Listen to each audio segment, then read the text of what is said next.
them, and now we're going to move on to the NBA. Because the NBA, this is a topic I was thinking about earlier this week, and I really wanted to talk about. It's about Oklahoma City's failed tank.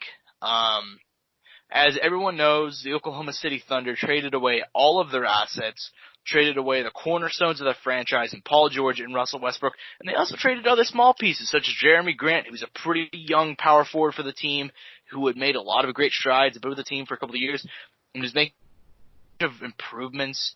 Like he was looking great. And they ended up trading him too for a first round pick. And don't quote me on this, but I believe the Thunder have 10 or 11 first round picks over the next decade. And the general consensus was that the Thunder are going to tank. The Thunder have nothing to really play for. They lost Russell. They lost PG. And instead, the Thunder got some good pieces back, but I think the general consensus was that they were going to trade him. They were going to trade Danilo Gallinari. They were going to trade Chris Paul. They were going to look for Adams to get away. Instead, what ended up happening was they kept all of them, at least for right now, and they're currently hovering around that 7th spot. They lost to the Kings on a buzzer beater the other night. That's the reason why they dropped out of the playoff standings. But right now, that battle, like the Oklahoma City failed tank, is one of my favorite storylines so far this season. Just personally speaking, because completely just. And here's the thing: people are like they're ruining the tank. They should trade everyone away. But like, people fail to realize we're getting all the picks from the Rockets, and most of those picks come on the back end, whenever PG will likely be not be retired, but be gone from the Clippers, considering he's only on a 2-year deal, same as Kawhi. And then the Rockets, whenever they're going to have Russell Westbrook and James Harden in their late 30s. So those draft picks are going to be higher value then. So I like what the Oklahoma City Thunder are doing right now. But right now they're in that battle. They're in the bloodbath of the Western Conference, of that kind of 7, 8 through 13, 7, 8 through like 12, 13. It's insane, man. Angel, your Suns are kind of sitting around there. Right now, they're in the playoffs like they were again today. It's just insane, man. What do you think about what do you think about all of this? Shit, dude. All I know is the playoffs started today. We lose to the Lakers, but I'd still be happy because I still get to see Booker in the playoffs. We've been waiting, man. We've been waiting for Booker to go to the playoffs. I know, dude. NBA trade deadline's ending on February 6th, so all crazy rumors and shit will start happening. David Fizdale got fired from the Knicks, Josh. We didn't bring that up. I think that happened literally that same day. Yeah, we forgot. We didn't forget to talk about that. We couldn't talk about that. That happened afterwards. Yeah, as I say, I'm pretty sure it happened afterwards. I know it happened within the day or before. I wanted to bring it up that quickly. So the Knicks now have pretty sure whoever was in charge of their G League team is now head coach for the team now, which doesn't sound much better than what was going on before. Yeah, but then David Fizdale came out. He's like, "What the fuck did they expect me to do with 8 power forwards?" I'm not sure what they expect, man. At a certain point, whenever they're gonna have to realize that it's the organization's fault, but I don't think they're ever gonna be that self-aware. Shit, I mean that was the Suns for a while. It might happen eventually, though, Josh. Maybe, man. Maybe. I mean, whatever happens, happens, right? I don't know, man. I feel bad for anybody that plays for the Knicks. The Knicks? Oh, most definitely. They have R.J. Barrett. And that's no hate to R.J. Barrett. But, dude, let me tell you this. Crazy shit's gonna happen, dude. Like, when this deadline ends, right before this deadline ends, like, we might see moves like J.J. Redick, Iggy. I still want Iggy to the Lakers. Like, it's not because I want the Lakers to win, but I just think it would be cool because Iggy wants to get that revenge on the Warriors for letting him go. Because Memphis is definitely not where Iggy should be. He should be with a contending team.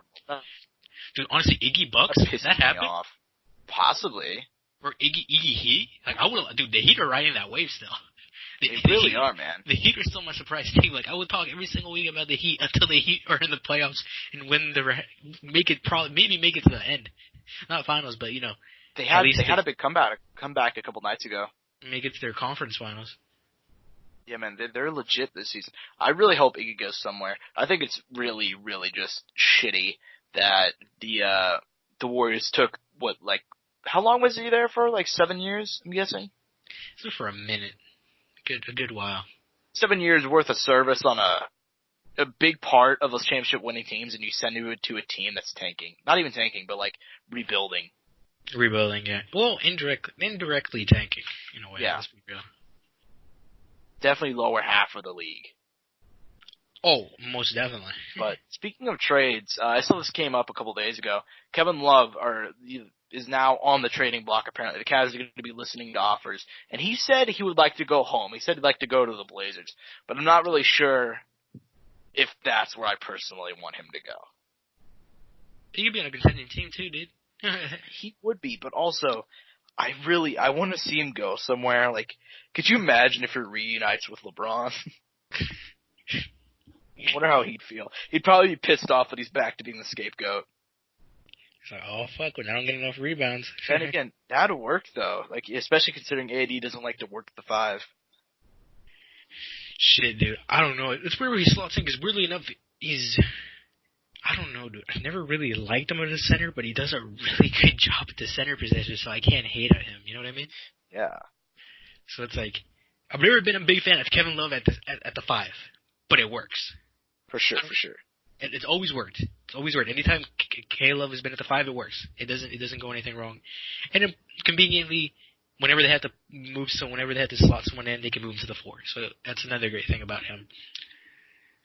So at least changes-wise, that kind of helps, because they don't have to do 2 changes at once. Let's say that. If they don't want to, or whatever they're wanting to do.